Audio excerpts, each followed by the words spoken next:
Bom dia a todos, sejam bem-vindos a mais uma aula de História. Na aula de hoje nós iremos falar sobre a Guerra Fria. Vamos lá?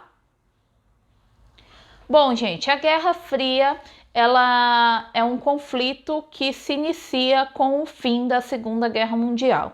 Quando termina a Segunda Guerra Mundial, nós temos a ascensão de duas superpotências que foram consideradas vencedoras do conflito. Então, de um lado a gente tem os Estados Unidos, capitalista, e do outro lado nós temos a União Soviética, socialista. E aí, ao final do conflito, a gente tem várias conferências sendo feitas para resolver algumas pendências com relação à Segunda Guerra Mundial. Então, a primeira conferência, a Conferência de Yalta, ela foi liderada e discutida praticamente pelos Estados Unidos e a União Soviética. E esses dois países, antes mesmo de terminar a Segunda Guerra Mundial, eles já estavam planejando como ficaria a configuração do mundo após a Segunda Guerra Mundial. E eles já planejavam quais seriam as punições impostas ao eixo, principalmente ao território da Alemanha.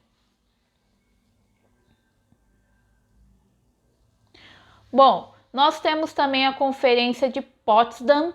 Essa conferência foi uma conferência no qual foi pensada a formação da Organização das Nações Unidas e foi o local em que o território da Alemanha foi dividido em 4 partes, tá? Então, cada parte estava sob um domínio de um país. Então, a gente tem uma parte que ficou sob o domínio da França, que é essa parte aí no mapa mais clara, tá? Um tom meio que bege.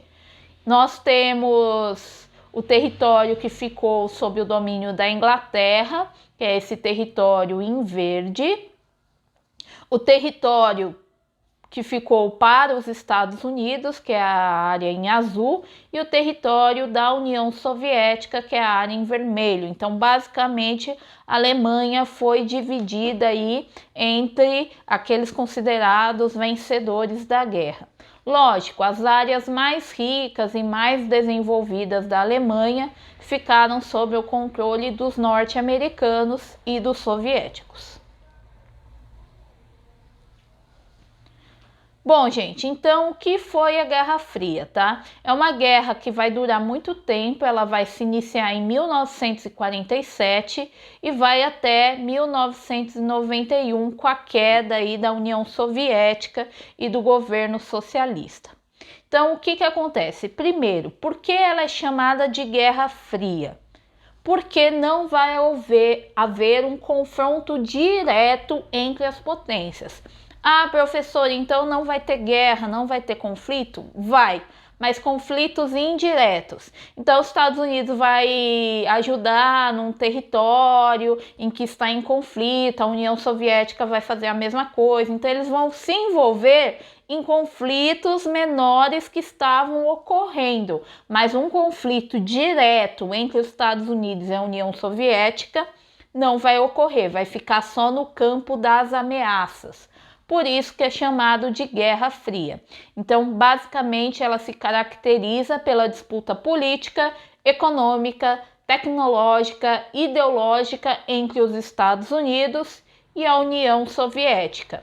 Na prática, seria uma disputa entre o sistema capitalista e o sistema socialista.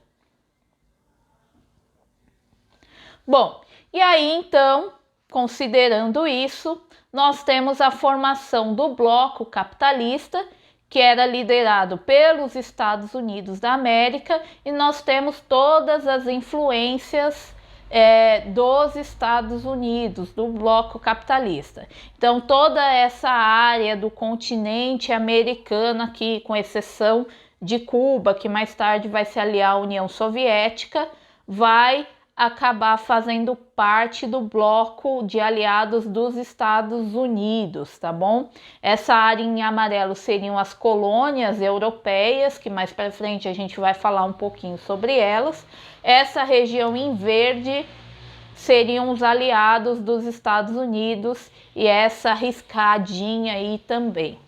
E toda essa região em vermelho e roxo seriam então parte do bloco comunista, que seria o bloco de união de aliados da União Soviética. Bom, gente, como se dava as formas de influência, tá? Essas formas de influência eram utilizadas tanto pelos Estados Unidos quanto pela União Soviética. Então, haviam várias formas. Você podia dar apoio econômico.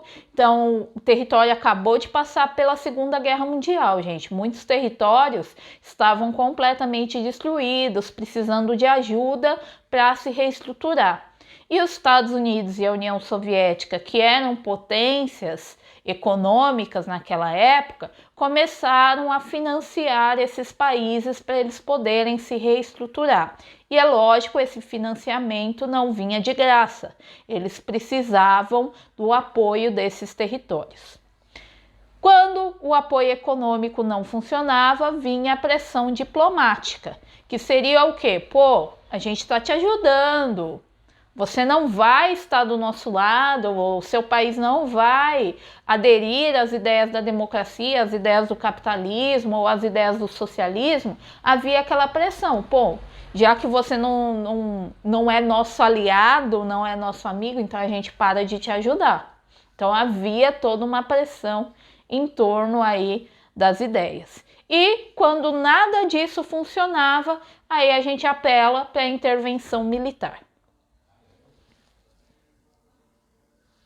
Bom, então dentro deste contexto foram criadas várias estratégias para fortalecer um bloco ou outro, tá?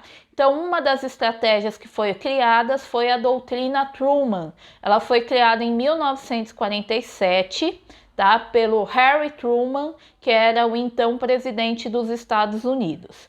Era basicamente uma política radical de combate ao comunismo, no qual os Estados Unidos estariam autorizados pelas nações que fizessem parte da aliança a interferir em qualquer conflito. Então, se houvesse um conflito em algum território que ameaçasse o sistema capitalista, os Estados Unidos poderia intervir. É toda aquela ideia de que os Estados Unidos é o protetor do mundo, o salvador do mundo. Toda aquela ideia que foi muito bem propagandeada durante esse período com as histórias em quadrinhos, principalmente as do Capitão América.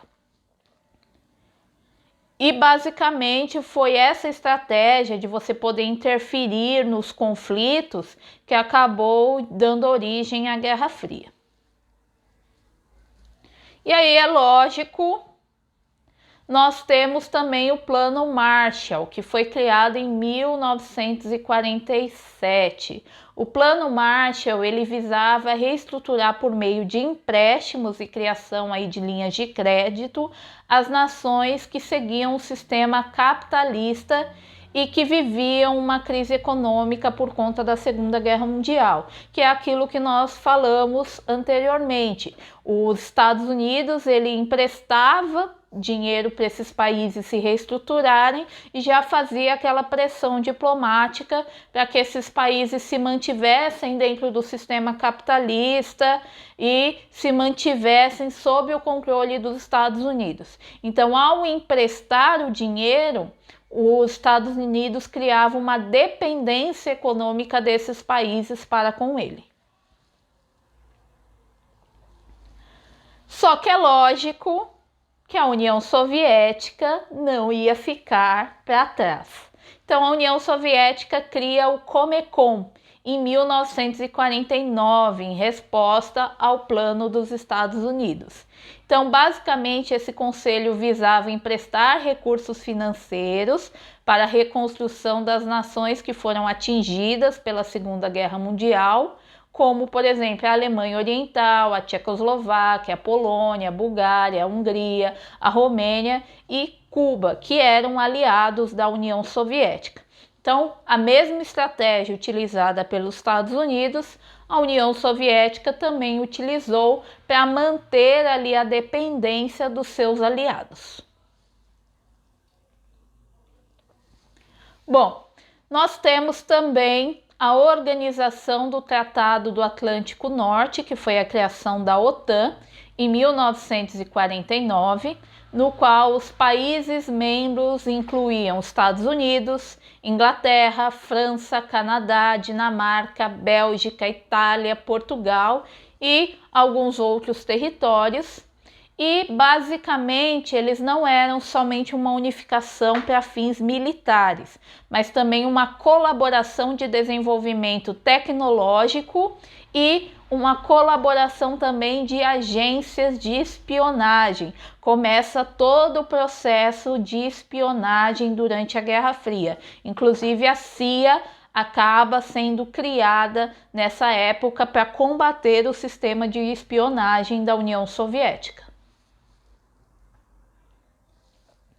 E a União Soviética cria, portanto, o Pacto de Varsóvia em 1955, que vai ser aí uma aliança entre as nações de regime comunista, que acabou sendo liderada pela União Soviética, tá bom? Então a gente tem países como Polônia, Tchecoslováquia, Hungria, Bulgária, e eles vão também buscar estabelecer essa cooperação militar, tecnológica, para enfrentar os ataques capitalistas. Então nós temos, de um lado, a OTAN, que seria toda essa área em azul no mapa, e do outro, o Pacto de Varsóvia, que seria toda a área vermelha. Então a área azul, os aliados do capitalismo, e a área vermelha, os aliados do comunismo. Bom, uma outra característica muito forte durante o período da Guerra Fria foi a propaganda de ambos os lados, tá bom?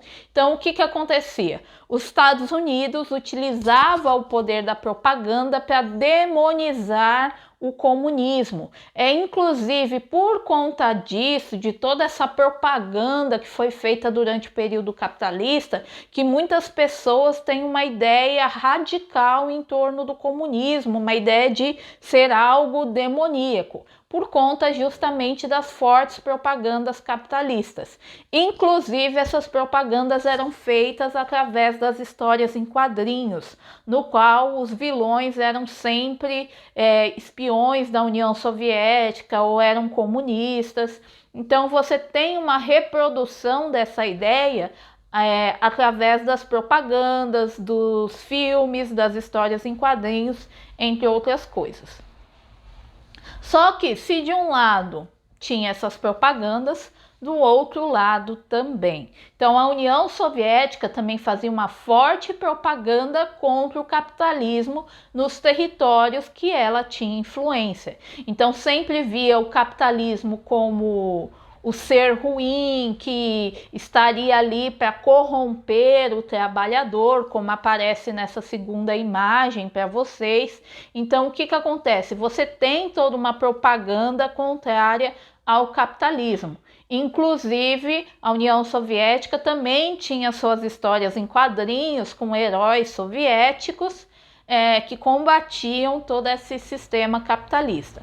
Então, aqui na imagem, nós temos a primeira imagem, que é uma propaganda norte-americana contra o comunismo. Então, falava-se que o comunismo vinha para destruir a nação, destruir a sociedade. Então eles faziam uma propaganda de é assim que você quer a América, com os comunistas a América vai ser destruída e tudo mais. E do outro lado, você tem uma propaganda da União Soviética com um capitalista tentando comprar um trabalhador soviético com presentes e o trabalhador soviético negando esses presentes, porque no entender da União Soviética, ele sabia que o mais importante era o grupo e não o individualismo.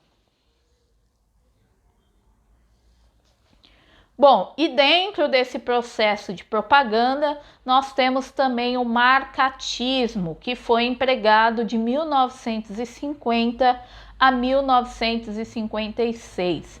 Basicamente era uma caça às bruxas aos comunistas, tá? Essa ideia foi implantada por Joseph MacArthur. Ele vai liderar uma perseguição implacável aos supostos simpatizantes do comunismo. E várias personalidades na história vão acabar sendo perseguidas por serem, de certa forma, associadas ao comunismo. Então, muitas vezes elas nem eram comunistas, mas só por serem associadas a ideias que eram consideradas simpáticas ao comunismo, elas acabaram sendo perseguidas. E aí nós temos como exemplo o Julius e a Ethel, que acabaram sendo mortos, acusados aí sem provas conclusivas de fornecerem segredos atômicos aos soviéticos. Então eles eram químicos, trabalhavam com a questão das produções das bombas atômicas, e por eles terem justamente esse conhecimento, eles foram acusados de fornecerem segredos para a União Soviética. Algumas pessoas defendem a ideia de que os Estados Unidos quis apagar esses dois para preservar os segredos das suas armas. Outros acreditam realmente que eles eram espiões soviéticos que contribuíram com a União Soviética, mas de fato você não tem nenhuma prova conclusiva, e mesmo assim eles foram condenados à morte. Além desses dois, nós podemos citar também o Charles Chaplin, que fez o filme Tempos Modernos, e nesse filme ele faz uma forte crítica a exploração dos trabalhadores, que é visto como uma crítica ao capitalismo. E por conta justamente dos seus filmes, ele acaba sendo associado às ideias do comunismo e acaba tendo que fugir dos Estados Unidos durante esse período de perseguição. Bom, gente, e aí, como eu falei, a Guerra Fria vai ser uma competição em diversos âmbitos entre a União Soviética e os Estados Unidos. E aí, o conflito ele se dá de diversas formas. Uma delas era através das competições esportivas. Então, a cada Olimpíada havia uma intensa disputa entre os dois países por medalhas para provar que eles eram melhor do que o outro. Então eles queriam mostrar que eles eram uma potência em todos os âmbitos. Então era uma forma de evitar uma guerra, mas ao mesmo tempo mostrar o seu poder. E aqui na foto eu coloquei um exemplo para vocês, que nas Olimpíadas de 1972 houve uma partida que foi considerada uma das partidas mais emocionantes da história de basquetebol, que acabou terminando com a vitória da União Soviética contra os Estados Unidos, que já era reconhecido mundialmente como uma grande potência no basquete. Bom, nós temos também uma disputa entre os dois pela conquista do espaço. Então você tem a divisão dos territórios aqui na Terra, uma vez que o mundo já estava dividido entre capitalistas e comunistas, eles queriam ampliar sua área de influência. Então o que eles decidiram? Vamos conquistar o espaço. Então começa toda uma série de projetos para a conquista da Lua. E aí o que acontece? Muitas pessoas falam, os Estados Unidos foi o primeiro a chegar à Lua. Na verdade, não. Quem foram os primeiros a chegarem na Lua foi a União Soviética. Então, o primeiro homem a chegar na Lua, que conseguiu dar uma volta aí na órbita lunar, foi da União Soviética. Porém, os Estados Unidos quis fazer melhor. Então, os Estados Unidos lançou o primeiro homem a pisar na Lua.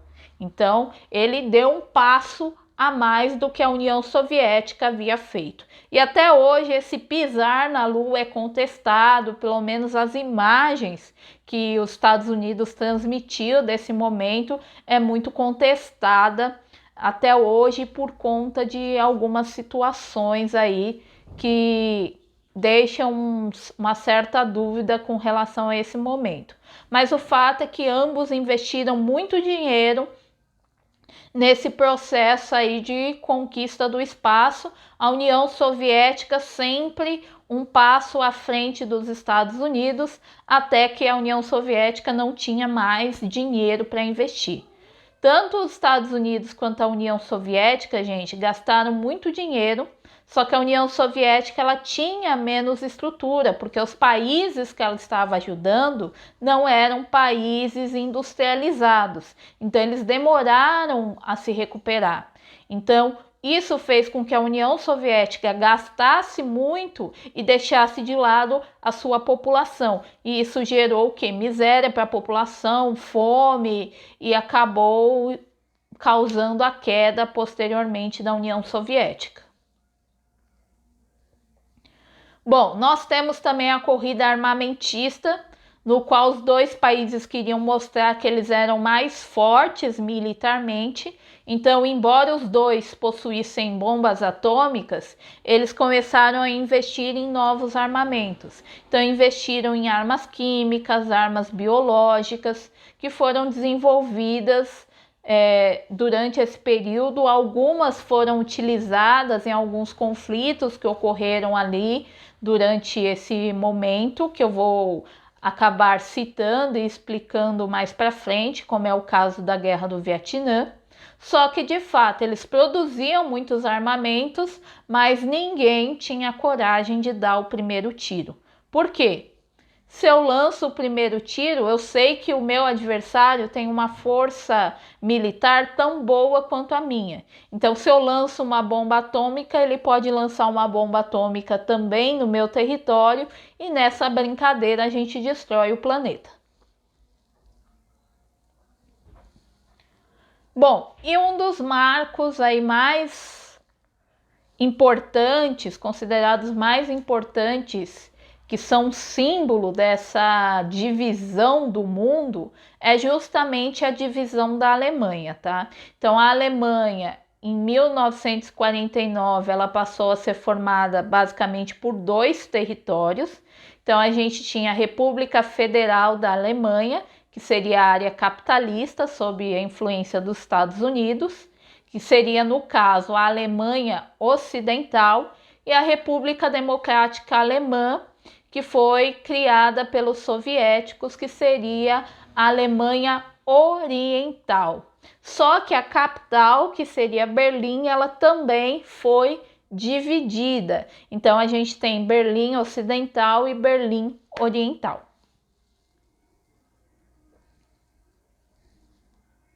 Bom, e aí então a gente tem a seguinte estrutura. A Alemanha Ocidental, que era de domínio dos Estados Unidos, acabou criando uma política voltada para o mercado de consumo, baseado nas ideias do liberalismo econômico, baseado nas ideias do sistema capitalista. E os Estados Unidos investiam muito na região, que causou um rápido crescimento econômico naquele território que era de domínio dos Estados Unidos.